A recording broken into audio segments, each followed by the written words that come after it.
Hello दोस्तों, पिछले episode में हमने देखा था कि कोई शी हल्क को मारना चाहता है और आज हम देखने वाले हैं शी हल्क का 7वां एपिसोड। तो आइए शुरू करते हैं। एपिसोड की शुरुआत होती है और जैन को जॉस का एक मैसेज मिलता है और वह जॉस के साथ डिनर करने जाती है और अब वो दोनों रोज मिलने लगते हैं और ज्यादातर समय साथ ही बिताते हैं। और एक रात जॉस अब जैन को छोड़ने उसके घर आता है और दोनों पूरी रात साथ ही रहते हैं। सुबह जैन सोकर उठती है पर जॉस उसे दिखाई नहीं देता। वो जॉस को मैसेज करती है पर फिर भी उसका कोई रिप्लाई नहीं आता है। जैन ऑफिस पहुंचती है। वहां निक्की उसे बताती है कि वह female lawyer of the year के लिए नॉमिनेट हुई है, पर जैन का ध्यान जॉस पर होता है क्योंकि वह उसके मैसेज का रिप्लाई नहीं कर रहा है। निक्की जैन से कहती है कि हो सकता है वह किसी जरूरी काम में बिजी हो। अब जैन घर पर भी हर समय मोबाइल देखती रहती है पर जॉस का मैसेज नहीं आता। अब पूरे 2 दिन बाद सुबह सुबह जैन को एक कॉल आता है जो कि चैक का होता है और चैक ब्रॉन्स्की का पेट्रोल ऑफिसर है। वो जैन को बताता है कि उसे ब्रॉन्स्की के इन्वर्टर खराब होने के सिग्नल मिल रहे हैं। जैन बोलती है कहीं वो एबोमिनेशन तो नहीं बन गया। इस पर चैक कहता है ये तो उसके फार्म हाउस जाकर ही पता चलेगा और वह जैन को शी हल्क बनकर हेल्प के लिए बुलाता है।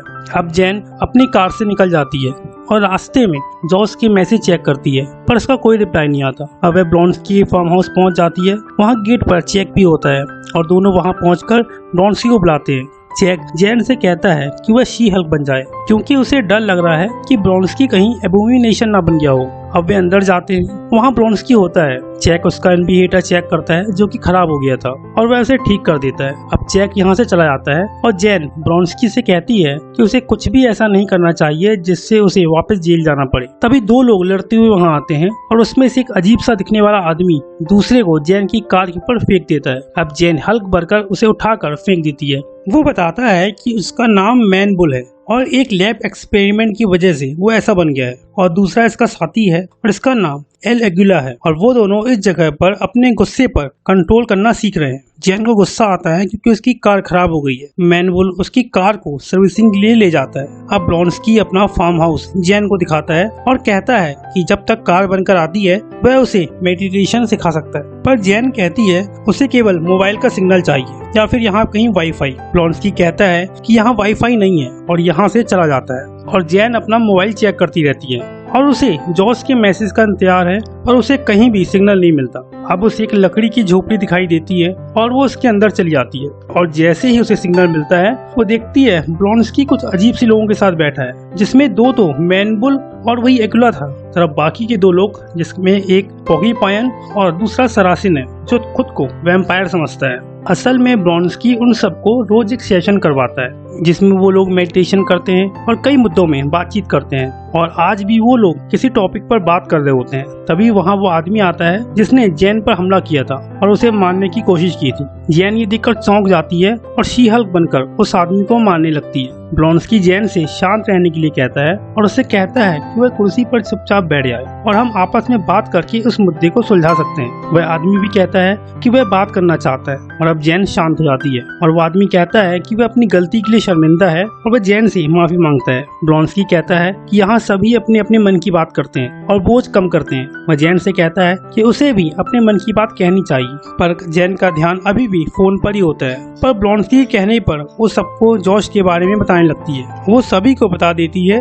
कि उसने जॉस को क्या क्या मैसेज की। इस पर सभी उसे ये करने के लिए मना करते हैं। जैन कहती है कि जॉस ने उसे उसी के रूप में पसंद किया था, यानी कि जैन के रूप में, जबकि सभी लोग शी हल्क को पसंद करते हैं और जैन शी हल्क के सामने कहीं खो जाती है। पर इस बंदे ने शी हल्क को नहीं बल्कि जैन को पसंद किया जो वो रियल में है और अब वो भी बात नहीं कर रहा है, इसलिए मुझे बहुत बुरा लग रहा है। ये कहते कहते जैन सैड हो जाती है। बुलमैन और इकुला कहते हैं कि वो जॉस को नहीं छोड़ेंगे, पर ब्रॉन्स्की उन्हें रोकता है और कहता है कि हमें हिंसा नहीं करनी चाहिए। सभी लोग शी हल्क को समझाते हैं और उसे मोटिवेट करते हैं। वे लोग कहते हैं कि यहाँ जैन की अहमियत शी हल्क से ज्यादा है और वे सब उससे कहते हैं कि वह शी हल्क से जैन बन सकती है क्योंकि यहाँ सभी जैन को शी हल्क से ज्यादा पसंद करते हैं। असल में जैन अंदर ही अंदर अपने आप को कमजोर मानती है और उसे लगता है कि शी हल्क के बिना उसकी कोई वैल्यू नहीं है। सभी उसे जैन की अहमियत बताते हैं और वह शी हल्क से जैन बन जाती है। अब पोर्क्यूपाइन भी अपना मास्क उतार देता है और सबको अपना असली चेहरा दिखाता है। सभी जैन से कहते हैं कि उसे जॉस का नंबर डिलीट कर देना चाहिए और सब कुछ भूलकर आगे बढ़ना चाहिए। जैन नंबर डिलीट कर देती है और अब वो अपने आप को फ्री महसूस करती है।